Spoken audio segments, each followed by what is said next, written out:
Then हमारे पास आती है stages of life cycle of angiosperm. Angiosperms की किस तरह लाइफ साइकिल होती है पूरी अपनी, उसकी कौन कौन सी स्टेजेस से वो गुजरती है। तो फर्स्ट इस एंजियोस्पर्म जो प्लांट है वो रिप्रेजेंट करते हैं हमारे स्पोरोफाइट जनरेशन को, ठीक है। जैसे ही हमने पहले भी डिस्कस किया कि जो भी स्पोर्स हैं स्पोरोफाइट से आगे वो किस में कन्वर्ट होंगे, वो जैसे स्पोर्स फ्लावर जब मैच्योर होता है वो प्रोड्यूस करेगा स्पोर्स को, स्पोर जर्मिनेट करेंगे और फिर वो गैमेटोफाइट्स बना लेंगे फीमेल और मेल।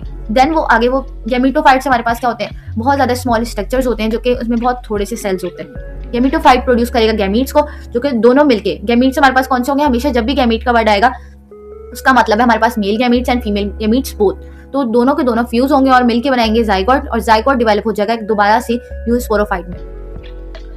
हमारे पास उसके बाद हमने जो साइकिल देखी है पहले कि किस तरह लाइफ साइकिल आ रही है, जिसमें हमारे पास उसकी मेन स्टेजेस क्या होंगी उसको हम डिटेल में पढ़ेंगे। First is development of female gametophyte, जो कि हमारे पास एम्ब्रियोसाइक होगा। तो ओव्यूल जो है एक्ट कर रहा होगा मेगा स्पोरेंशियम के तौर पे, और एंथर हमारे पास क्या कर रहा था, माइक्रो के तौर पे, हमने पहले डिस्कस की है बात। तो हमारे पास ओव्यूल क्या कर रहा होगा, मेगा स्पोरेंशियम के तौर पे एक्ट कर रहा होगा, और उसमें हमारे पास स्पोर्स होंगे, और जो हमारे पास मेगा स्पोर्स होंगे वो क्या होंगे, डिप्लॉयड नंबर होगा उसका मदर सेल में। तो ये सेल जैसे ही मियोसिस से मियोसिस परफॉर्म होगी और मियोसिस किस में कन्वर्ट कर देगा, 2 सेल्स को 4 हैप्लॉइड सेल्स में कन्वर्ट कर देगा।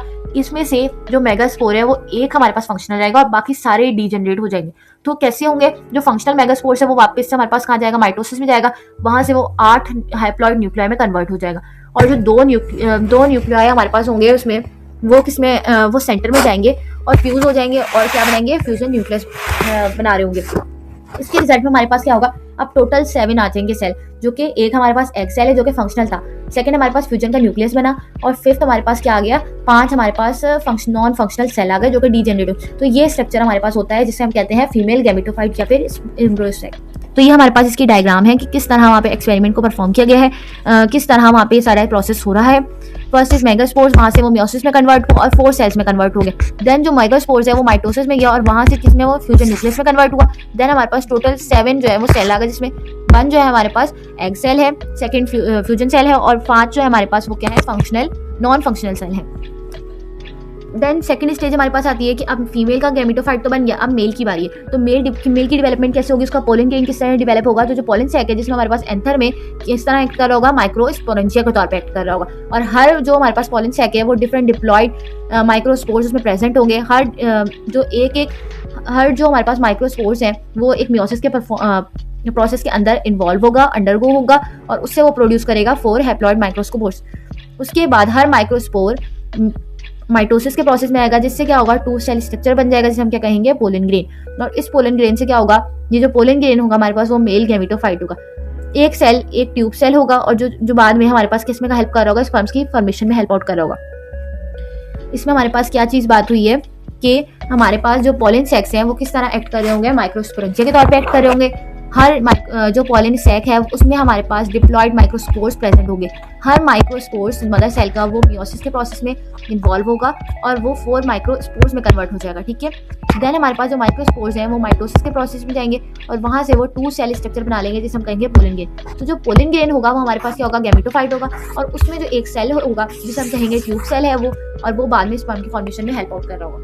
अब ये हमारे पास एग्जाम्पल है, डायग्राम है जिसमें मेल गैमेटोफाइट की डायग्राम दिखाई हुई है कि किस तरह वो माइक्रोस्पोर जो मदर सेल है वो आगे मियोसिस के प्रोसेस में जा रही है। देन वहाँ से माइक्रोस्पोर जो माइटोसिस के रिएक्शन में जा रहे हैं, और वहाँ से फिर 2 सेल न्यूक्लियाई बन रहा है, जिसमें से एक हमारे पास पोलन ग्रेन में हमारे पास 2 पार्ट्स हैं जो कि ट्यूब सेल होगा और जेनरेटिव सेल होगा।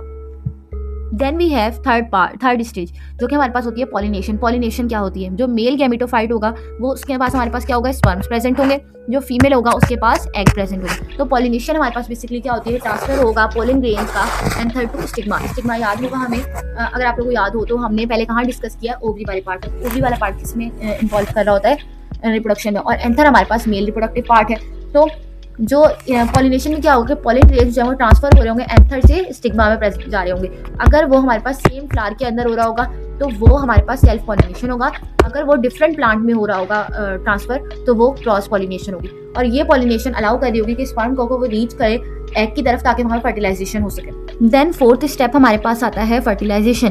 फर्टिलाइजेशन में क्या होगा कि जो पोलन ग्रेन हमारे पास स्टिग्मा में पहुंचा है वो जो ट्यूब सेल है वो फॉर्म कर देगी, पॉलन ट्यूब बना देगी। जो पॉलन ग्रेन हमारे पास, अब पॉलन ग्रेन का क्या हुआ है कि वो पहुंच गया है स्टिग्मा के पास, और जो ट्यूब सेल है वो बना दी है उसने, ट्यूब पॉलन ट्यूब में वो कन्वर्ट हो गया, उसको बना दिया। जैसे ही पॉलन ट्यूब ग्रो होगी स्टिग्मा पे, स्टाइल पे, और कहाँ ग्रो होगी, स्टिग्मा और स्टाइल पे, टुवर्ड्स द ओवरी की साइड पे, फिर वो ओव्यूल की तरफ जाएगी और एंटर करेगा माइक्रोफाइल में, और जनरेटिव जो सेल हमारे पास बना था पॉलन ग्रेन में वो बनाएगा, 2 स्पर्म्स बना रहा होगा। दोनों के दोनों जो स्पर्म्स है वो एंटर होंगे एम्ब्रियो सैक में। एम्ब्रियो सैक कौन सा था, फीमेल के रिप्रोडक्टिव पार्ट था। तो फन स्पर्म जो है वो फ्यूज कर रहा होगा एग के साथ, जिसको वो बनाएगा डाइप्लॉइड जाइगोट, और जो सेकंड स्पर्म है वो फ्यूज करेगा फ्यूजन ऑफ न्यूक्लियस से, और वो ट्रिप्लॉइड न्यूक्लियस बना देगा। जो ट्रिप्लॉइड न्यूक्लियस होगा वो डेवलप हो जाएगा एंडोस्पर्म में, और एंडोस्पर्म प्रोवाइड कर रहा होगा जो एम्ब्रियो बना है, जो हमारे पास जाइगोट बना उसको नरिशमेंट प्रोवाइड कर रहा होगा, उसको फीड और सारी जो भी उसे नरिशमेंट एनर्जी चाहिए वो यहाँ से प्रोवाइड होगी।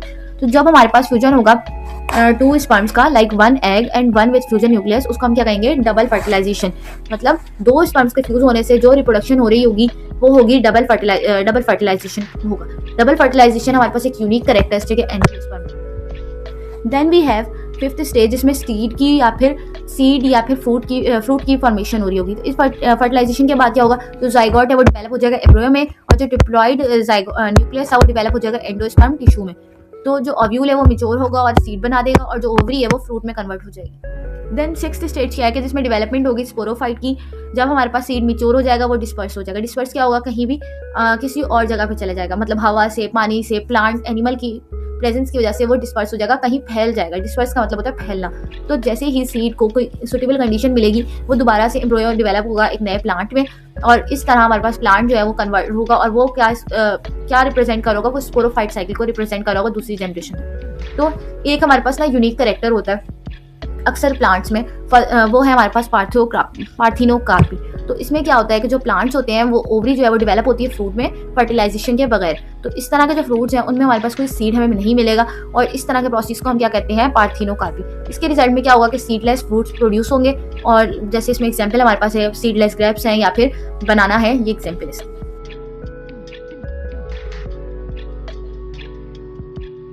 तो इसी के साथ आज का लेक्चर एंड होता है, और इसी के साथ चैप्टर 10 कंप्लीट होता है। टिल नेक्स्ट वीडियो, अल्लाह हाफिज़।